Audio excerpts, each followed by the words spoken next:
丧，有民间彷徨。红颜落泪，千语之上，回首间，风雨茫茫。上演战狼，万里独行，把剑荒浪，踏破轮回，傲视战场。战役历练，不负山河雄壮。万里独行，把剑荒浪，踏破轮回，傲视战场。战役历练，不负山河雄壮。万里独行，把剑荒浪，踏破轮回，傲视战场。战役历练，不负山河雄壮。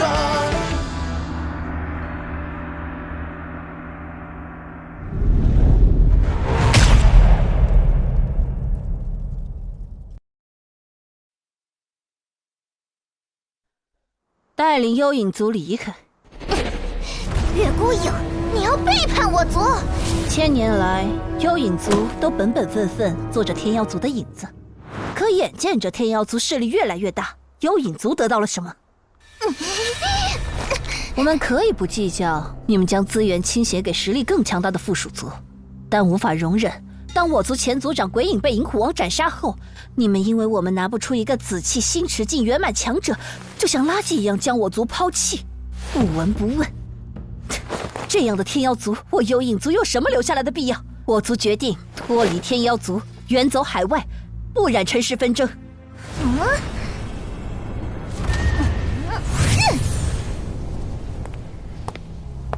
你成长很快呀！既然你们视我族如婢女，那我们只能自强。为守护幽影族，我进入幽影洞窟，强冲境界，九死一生。很侥幸，因为银虎王破咒，我成功了。哼！你以为提升修为就可以跟我分庭抗礼了吗？我若不来，直接带着幽影族离开，你会知道吗？我来是告诉少尊，幽影族要走也是光明正大的走。也希望我们的离开能让少尊明白，天妖族为何被那么多附属种族抛弃。是月心妹蛊惑的你？我是明月刺客，他是明月之狐，我们从来不是朋友。我也说过，我会带领幽影族去往海外。告辞。是要撕破脸吗？我幽影族奉陪到底。让他走。少尊，我说让他走。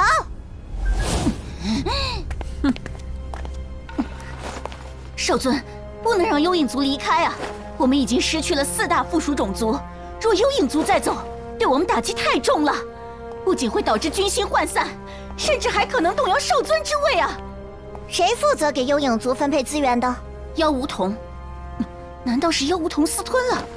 他是想逼走幽影族，再以此向少尊发难，夺取少尊之位。少尊，我在内政方面还真是一窍不通。父亲不在，我为少尊，却让天妖族最强大的5个种族先后背叛离去，这是我的问题。少尊，这不怪你，是种种原因造成的。这就是我的责任。不过如今我却明白了一个道理，人不可能是完美的，有长处就会有短板，而我与银虎王的差距就在对这一点的认知上。银虎王从不参与人族的权力竞争，甚至对权势地位这些一直表现出不屑，这是因为他一早就找准了自己的定位，专注于修炼，通过一场场战斗把自己打造成了人族的精神信仰。他不倒，人族就永远有必胜的信念，哪怕是百族归来，他们仍旧信心十足。而我却被少尊的身份所累，分了心。原来我的天赋其实更胜于他，但如今却只能在其身后苦苦追赶。这都是因为我没有专注做自己擅长的事情，所以我要去修炼，我要变得强大，努力让自己成为天妖族的信仰。姑姑，天妖族就暂时交给你了。少尊要去哪里？我这块骨曾经觉醒的地方，我想那里也许能助我2次觉醒。少尊长大了。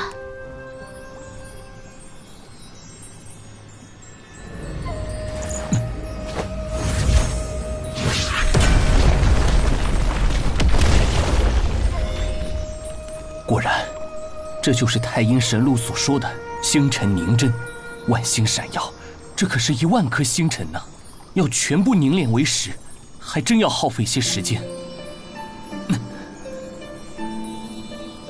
我的极道武神体真的强大了许多，这才只是凝练了1000颗星辰，就增强了这么多。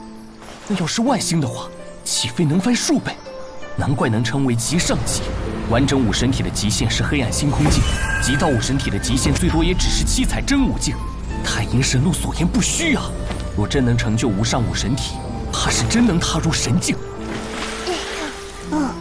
妖孽，提醒你一下，北望天他们快到了。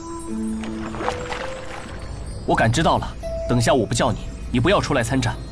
我现在手痒得很，要好好过过瘾。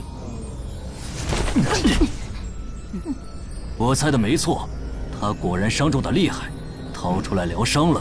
既然如此，那就杀了他，永除后患。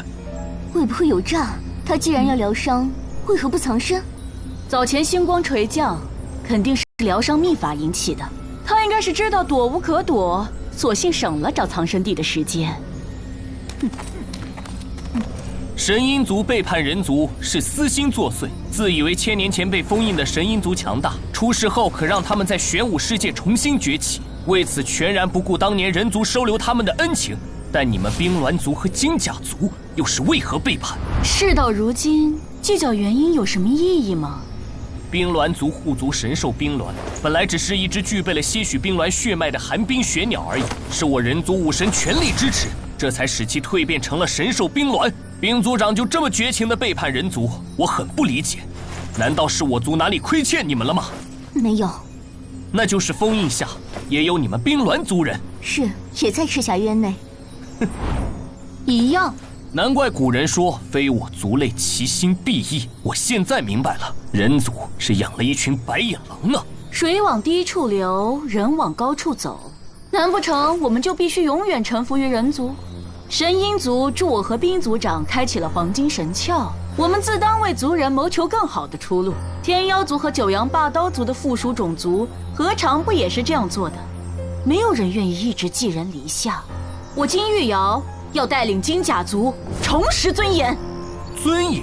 当年金甲族被追杀，苦苦哀求我人族收留的时候，怎么不说尊严？你们如今这样背地里捅刀子，也配说尊严？真是可笑！跟他废什么话？动手！既然走上这条路，就再也无法回头了。故作泰然也没用，你伤得如此重，吓不到我们的。